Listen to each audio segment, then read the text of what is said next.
সুপ্রিয় শিক্ষার্থী বন্ধুরা, আলোচনা করছি বাক্য নিয়ে। আমরা বাক্য সম্পর্কে অনেক তথ্য আজ জানবো এবং শিখব। বিভিন্ন প্রতিযোগিতামূলক পরীক্ষায় বাক্য থেকে যে প্রশ্নগুলো আসে সেই তথ্যসমূহ আমরা আলোচনা করব, খুবই গুরুত্বপূর্ণ। সবার আগে আমরা একটু জানি বাক্য শব্দটাকে ভাঙলে আমরা কি পাই। বাক্য শব্দটাকে যদি আমি ভাঙি তাহলে পাচ্ছি বাক যোগ জ। ওকে, এবার দেখো তো এই বাক শব্দের অর্থ কি? কথা। বাক অর্থ কি? কথা। তাহলে বাক্য মানে হচ্ছে কথা। আমরা যে কথা বলি, এই কথা বলি বাক্যের মাধ্যমে। এখন দুইটা বিষয় তোমাদের খুব জানতে হবে, সেটা হচ্ছে দেখো তো ভাষার মূল উপকরণ। ভাষার মূল উপকরণ হচ্ছে বাক্য। এটা দিয়ে বিভিন্ন প্রতিযোগিতামূলক পরীক্ষায় প্রশ্ন আসে। ভাষার মূল উপকরণ হচ্ছে বাক্য। আর একটা হচ্ছে ভাষার মূল উপাদান হচ্ছে ধ্বনি।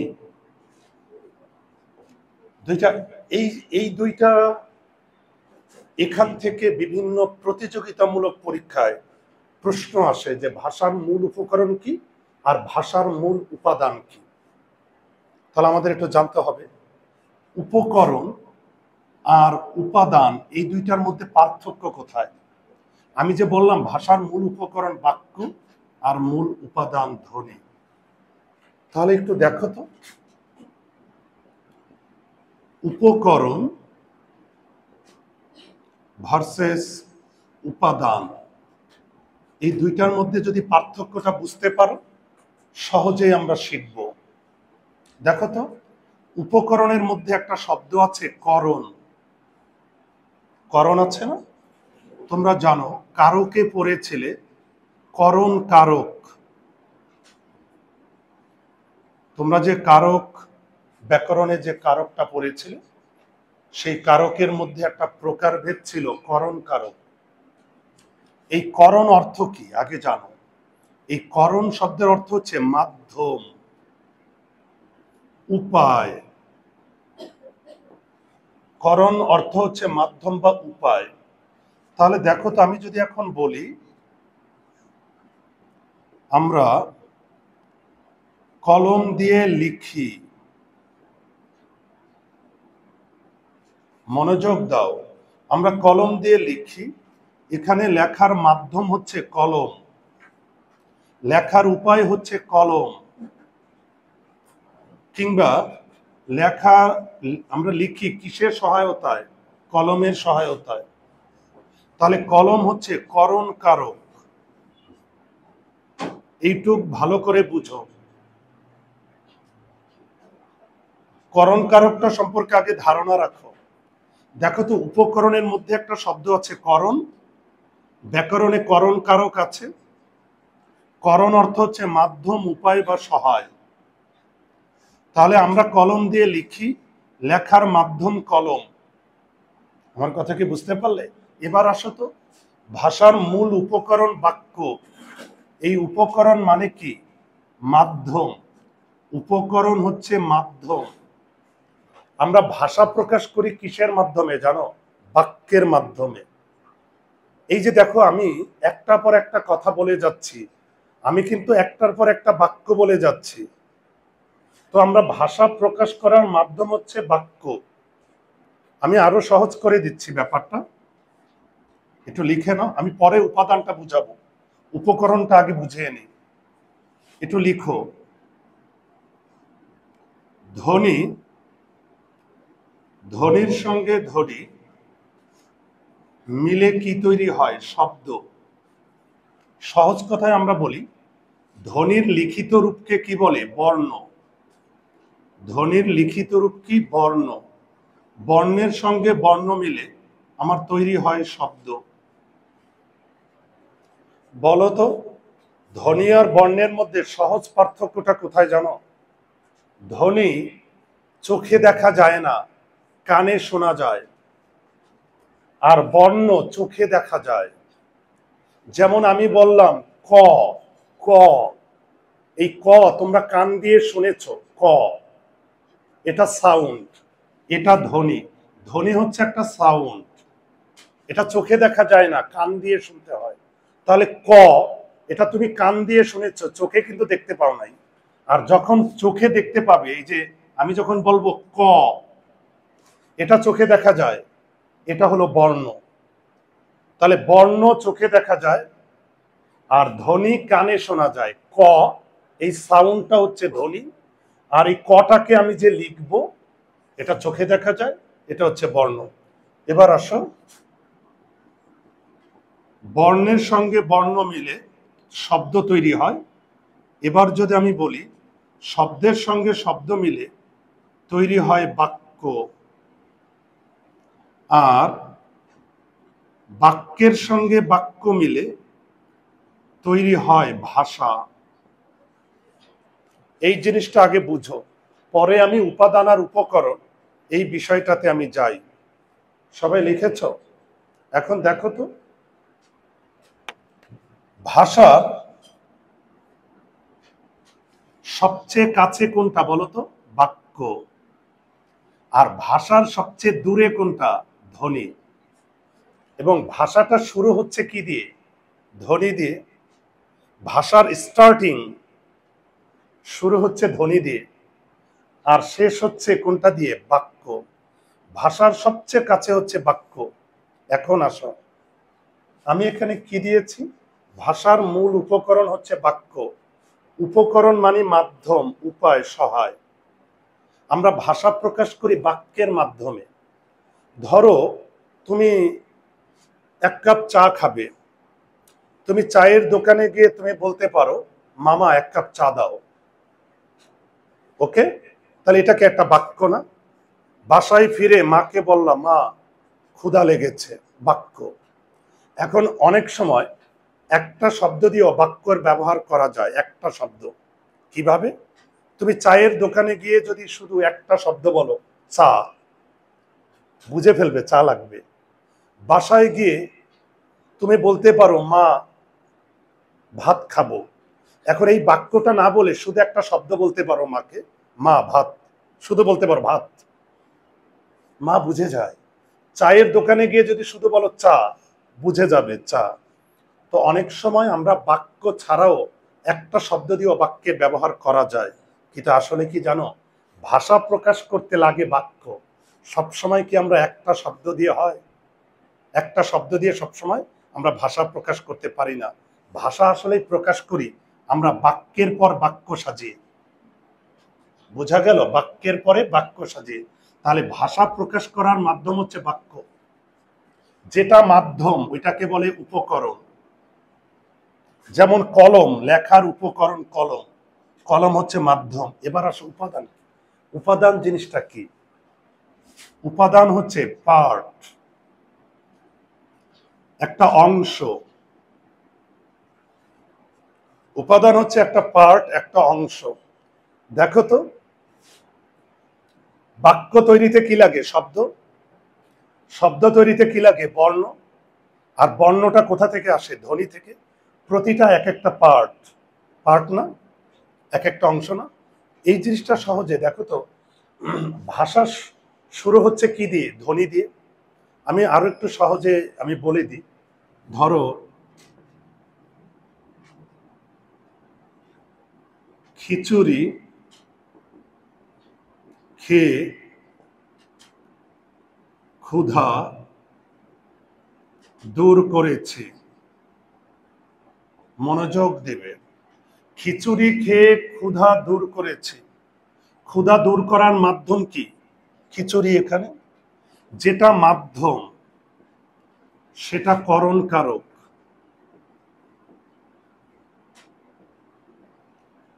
যেটা মাধ্যম ওইটা কোন কারক? করণ কারক। আমার ক্ষুধা দূর করার মাধ্যম কি? খিচুড়ি। আমার কথা কি বুঝতে পারছো? তাহলে এটা করণ কারক।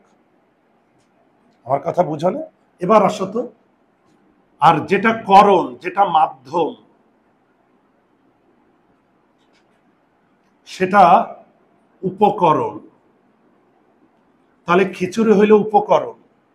করণ মানে করণ কারক মানে উপকরণ, মাধ্যম বোঝায়। এবার আসো, খিচুড়ি তৈরিতে কি কি উপাদান লাগে জানো? কি কি পার্ট আছে? ধরো খিচুড়ি তৈরিতে আমরা একটু দেখি, আমার কাজ হচ্ছে বুঝানো। খিচুড়ি তৈরিতে আমার অনেকগুলো উপাদান লাগবে, অনেকগুলো পার্ট লাগবে। কি কি পার্ট? প্রথমত চাল, এরপরে লাগবে পানি, মরিচ, ডাল, আরো আরো পেঁয়াজ রসুন টসুন যা যা দাও। তাহলে দেখো তো, খিচুড়ি তৈরিতে আমার অনেকগুলো পার্ট লাগে। এই যে উপাদান মানে পার্ট, অংশ। তাহলে দেখো, চাল একটা উপাদান, পানি একটা উপাদান, মরিচ একটা উপাদান, ডাল একটা উপাদান। আমি কি বুঝাতে পেরেছি? তাহলে খিচুড়ি হইল উপকরণ। ক্ষুধা দূর করার উপকরণ হচ্ছে খিচুড়ি, যেটা মাধ্যম। ক্ষুধা দূর করার মাধ্যম খিচুড়ি, মাধ্যম বুঝাইলে ওইটা উপকরণ। আর খিচুড়ি তৈরিতে আমার যা যা লেগেছে প্রতিটা হইল উপাদান। আমি কি বুঝাইতে পারলাম?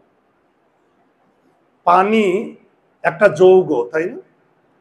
এই যে পানি, পানি পান করে আমি পিপাসা মিটাই। তাহলে আমার পিপাসা মিটানোর মাধ্যম কি? পানি। এটা করণ কারক। মাধ্যম বুঝাইলে উপকরণ।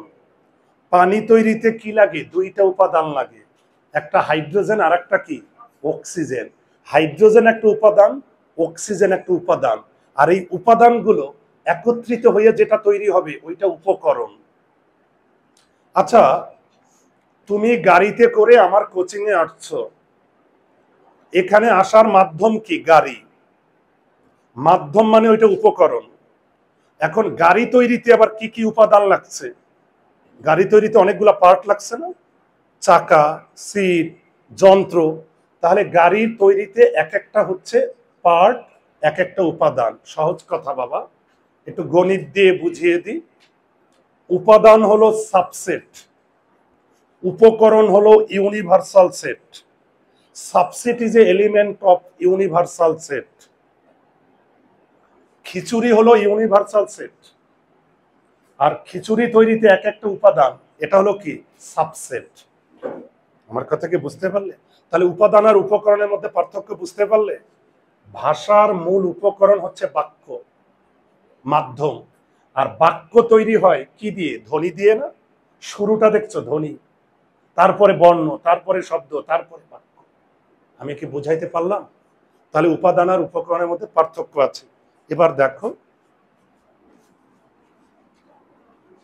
খেয়াল করো, বাক্যের, ধরো আমি এখানে উদাহরণ দিলাম,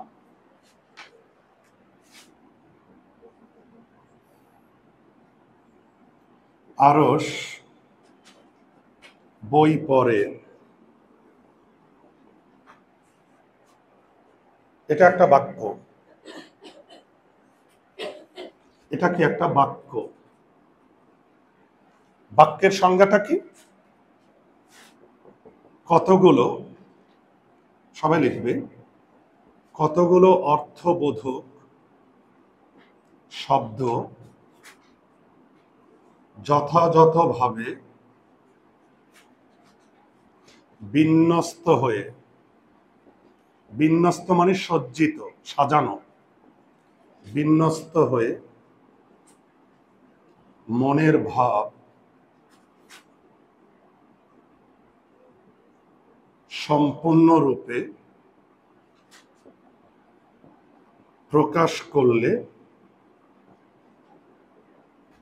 তাকে বাক্য বলে। দেখো তো, কতগুলো অর্থবোধক শব্দ যথাযথভাবে বিন্যস্ত মানে সজ্জিত হয়ে মনের ভাব সম্পূর্ণরূপে প্রকাশ করলে তাকে বাক্য বলে। এবার দেখো তো, আরস বই পড়ে, প্রতিটা শব্দকে আমি সাজিয়েছি। আর তুমি এলোমেলো করে শব্দ ব্যবহার করলে ওটা বাক্য হয়, কিন্তু তোমার বাক্যের নিয়ম মানতে হবে। একটা বাক্যকে লিখো, একটি সাধারণ বাক্যের তিনটি অংশ থাকে। একটি সাধারণ বাক্যের তিনটি অংশ থাকে। এই তিনটি অংশ কি কি? কর্তা, কর্ম, আর হলো ক্রিয়া। কর্তার ইংরেজি কি? সাবজেক্ট। কর্মর ইংরেজি অবজেক্ট। আর ক্রিয়া ইংরেজি হচ্ছে ভার্ব। তো ক্রিয়া অর্থ কি? ক্রিয়া অর্থ হচ্ছে করা, হওয়া, ঘটা। কোনো কিছু করা, হওয়া, ঘটা বোঝালে ওটা ক্রিয়া। কর্তা কাকে বলে? যে করে। আর কর্ম, আসলে কর্ম অর্থ তোমরা জানো কাজ। কর্ম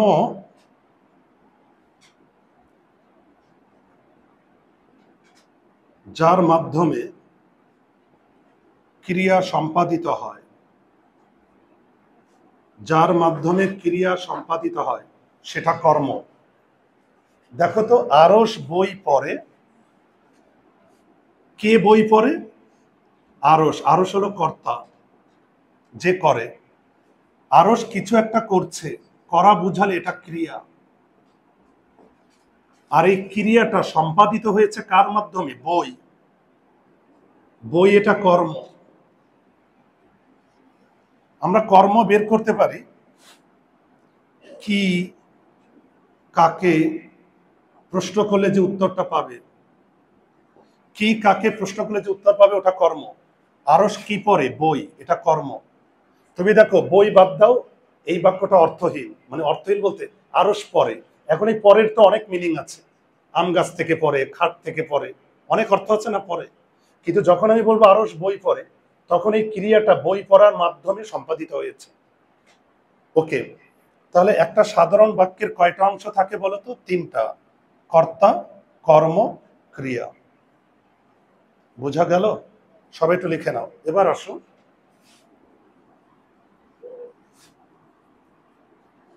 লিখো প্রতিটি বাক্যে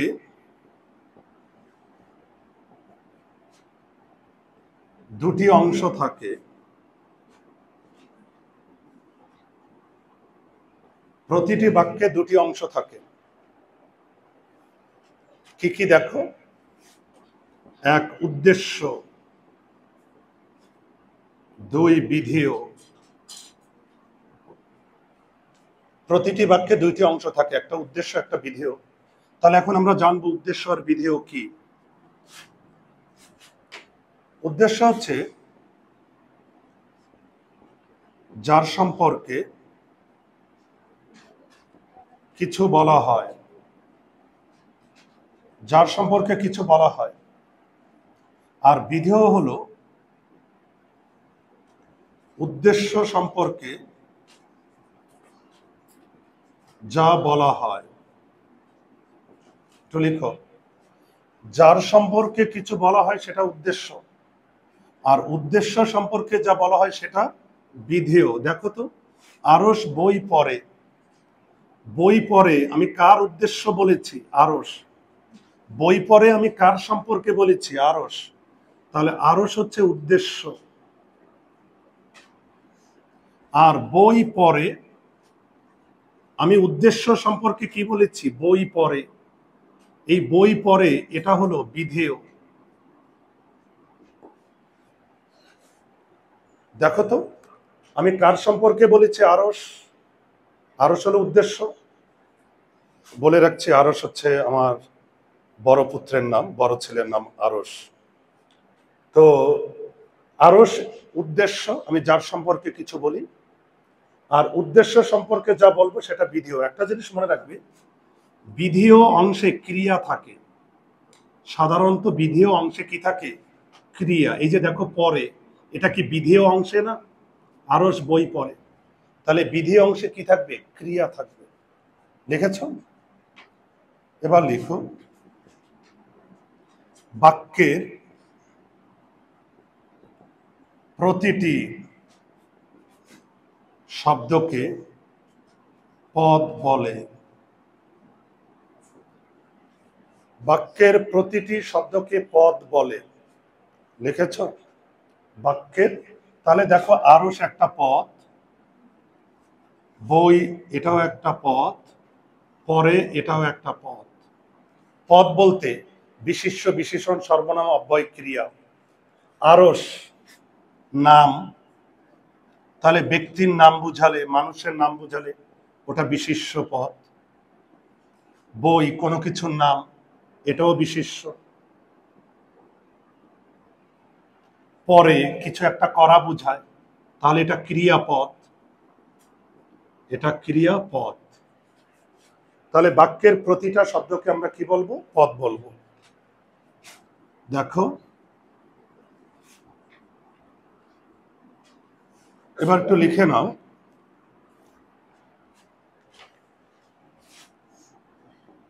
বাক্যের বর্গ, এই জিনিসটা কি? বাক্যের বর্গ তোমরা জানো, শব্দের সঙ্গে শব্দ মিলে তৈরি হয় বাক্য, তাই না? শব্দের সঙ্গে শব্দ মিলে কি তৈরি হয়? বাক্য। আচ্ছা বলো তো, একটা শব্দের সঙ্গে আর একটা শব্দ যখন মিলে তখন ওইটাকে বলে শব্দগুচ্ছ। শব্দগুচ্ছ তো বুঝো, একাধিক শব্দ। তাহলে শব্দগুচ্ছ লিখো একটু, ঘনিষ্ঠভাবে সম্পর্কিত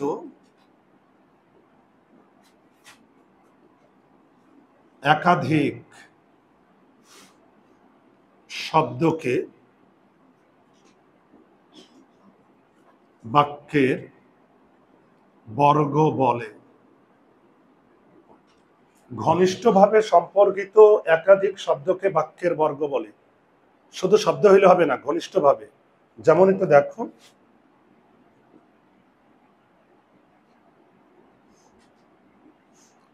আমি যদি বলি আরস ও আরিশ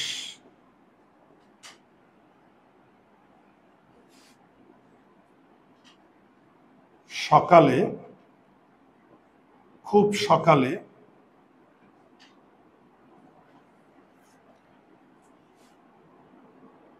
ঘুম থেকে উঠেছে। আরস ও আরিশ খুব সকালে ঘুম থেকে উঠেছে। আরস আরিশ আমার দুই পুত্রের নাম, বড় পুত্র আরস, ছোট্ট পুত্র আমার আরিশ, দুই রাজকুমার।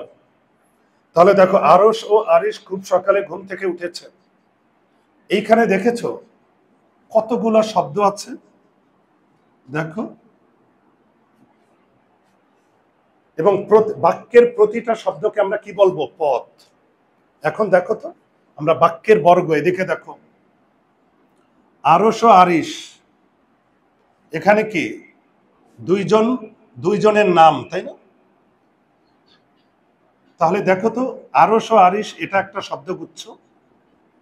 আমি কিন্তু বারবার বলছি, শব্দগুচ্ছ বলতে বুঝায় শব্দের সঙ্গে শব্দের সম্পর্ক, একটা শব্দের সঙ্গে আর একটা শব্দের সম্পর্ক। যেমন আরস ও আরিশ, এখানে দুইটা নাম, দুইজনের নাম, একজনের সঙ্গে আরেকজনের সম্পর্ক। তাহলে আরস ও আরিশ এটা একটা বর্গ। আমি এখানে লিখে দিই, এটা হচ্ছে একটা বর্গ।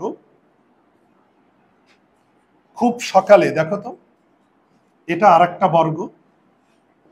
এই যে দেখো, একটা শব্দ নিয়ে কিন্তু বর্গ হবে না, একাধিক শব্দ হইতে হবে বর্গ। আমি আবার বলছি, একটা শব্দ হইল পদ, বাক্যের প্রতিটা শব্দকে কি বলে? পদ।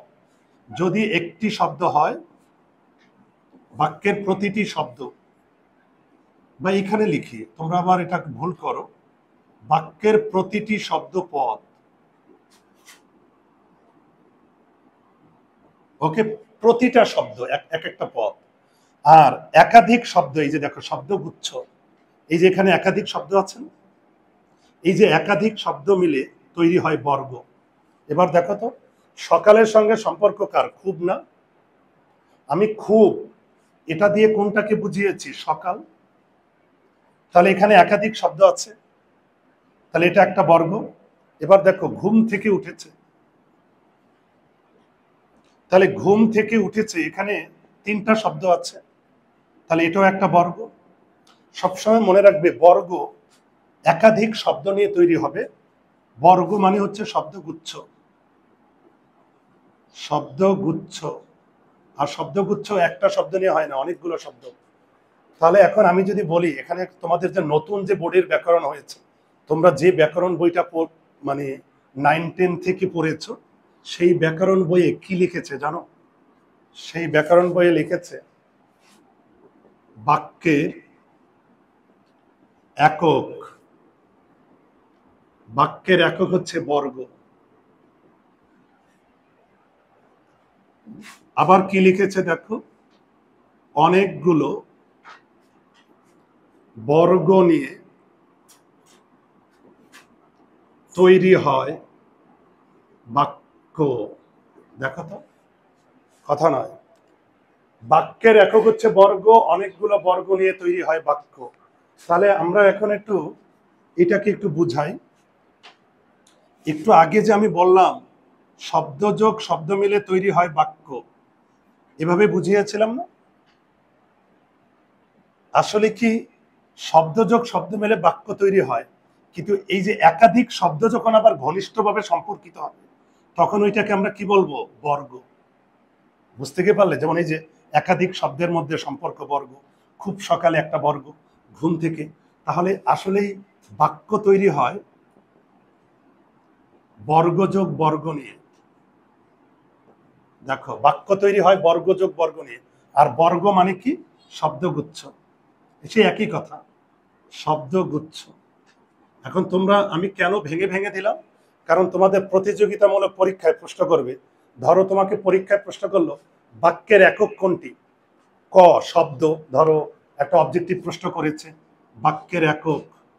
আমি এখান দিয়ে, আচ্ছা, বাক্যের একক কোনটি? পরীক্ষায় প্রশ্ন করলো বাক্যের একক কোনটি। এখন ওখানে অপশনে কি আছে দেখো, শব্দ, আর একটা অপশনে আছে বর্গ। কোনটা দেবা উত্তর? অবশ্যই বর্গ, কারণ বর্গের মধ্যে তো শব্দ থাকে। বর্গের মধ্যে কি থাকে?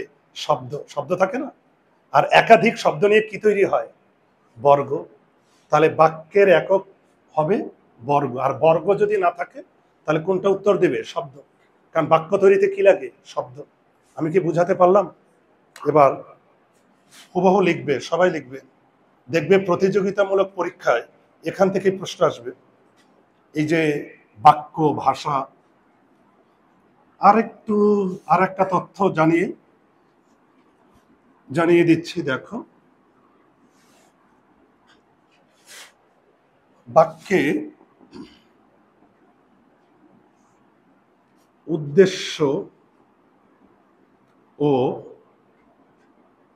বিধেয় এর প্রসারক বা সম্প্রসারক, এই জিনিসটা একটু জানতে হবে। বাক্যের উদ্দেশ্য, বিধেয়, প্রসারক বা সম্প্রসারক। দেখো তো,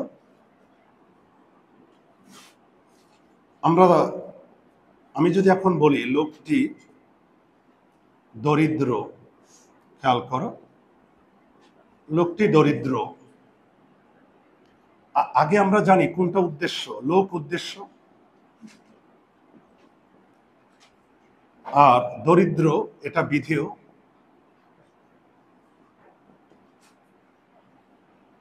আমার কথা কি বুঝতে পারছো? এখানে একটা ক্রিয়া আছে, উজ্জ্বল। কোন ক্রিয়া আছে বলো তো? হয়। সবসময় ক্রিয়া আনার দরকারও হয় না। আচ্ছা দেখো তো, লোকটি দরিদ্র, উদ্দেশ্য আমরা জানি যার সম্পর্কে বলা হয়,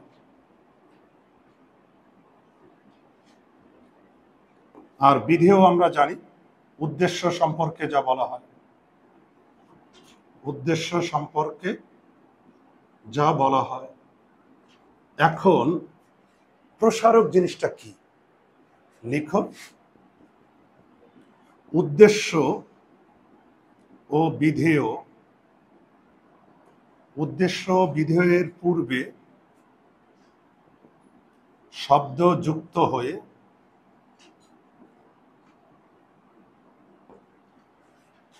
যখন বাক্যকে প্রসারিত কিংবা বড় করে তাকে প্রসারক বলে।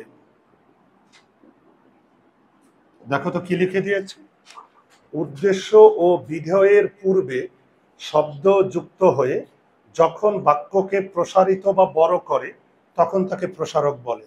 আমার এখানে শব্দটা কি আছে, প্রসারক। প্রসারক মানে বাক্যকে বড় করবে, ঠিক আছে, উদ্দেশ্য আর বিধেয়। দেখো তো এই বাক্যটিকে যদি আমি বড় করতে চাই তাহলে আমি কি করব, দেখো এই বাক্যটিকে যদি এখন আমি বড় করি, দেখো গতকালকের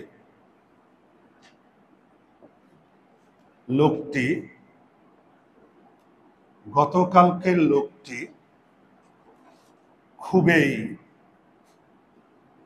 দরিদ্র। দেখো তো গতকালকের লোকটি খুবই দরিদ্র। আমরা একটু দেখি তো লোকটি, এটা কি আমরা প্রমাণ করেছিলাম না উদ্দেশ্য, এটা কি উদ্দেশ্য। দরিদ্র এটা কি প্রমাণ করেছে কি বিধেয় না, একটু আগেই তো প্রমাণ করেছে। এদিকে তাকাও, লিখো। এবার দেখো তো লোকটি উদ্দেশ্য দরিদ্র বিধেয়। এখন দেখো তো উদ্দেশ্যের আগে একটা শব্দ যুক্ত করেছি, দেখছো গতকালকে। এই যে উদ্দেশ্যের আগে যে শব্দটা যুক্ত করলাম এটাকে বলা হয় উদ্দেশ্যের প্রসারক। উদ্দেশ্যের প্রসারক। আবার দেখো বিধেয়ের আগে যে শব্দটা যুক্ত করলাম, এই যে খুবই, এটাকে বলা হয় বিধেয়ের প্রসারক। তাড়াতাড়ি লিখে নাও, বিধেয়ের প্রসারক। সবাই একটু লিখে নাও। সবাই লিখেছ? তাহলে তোমাকে প্রসারক যদি বুঝতে হয় সবার আগে জানতে হবে কোনটা উদ্দেশ্য আর বিধেয়। আর উদ্দেশ্যের আগে যে শব্দটা যুক্ত হয় ওইটা হলো উদ্দেশ্যের প্রসারক, আর বিধেয়ের আগে যে শব্দটা যুক্ত হয় ওইটা হলো বিধেয়ের প্রসারক। প্রসারকের কাজ কি জানো তো, বাক্যকে বড় করে দেয়। যেমন এখানে লোকটি দরিদ্র, এখানে কি একটা ছোট্ট বাক্য না, লোকটি দরিদ্র। কিন্তু যখন আমি বলেছি গতকালকে লোকটি খুবই দরিদ্র তখন কিন্তু বাক্যটা বড় হয়ে গেছে। তাহলে প্রসারকের কাজ হচ্ছে বাক্যকে বড় করে দেওয়া।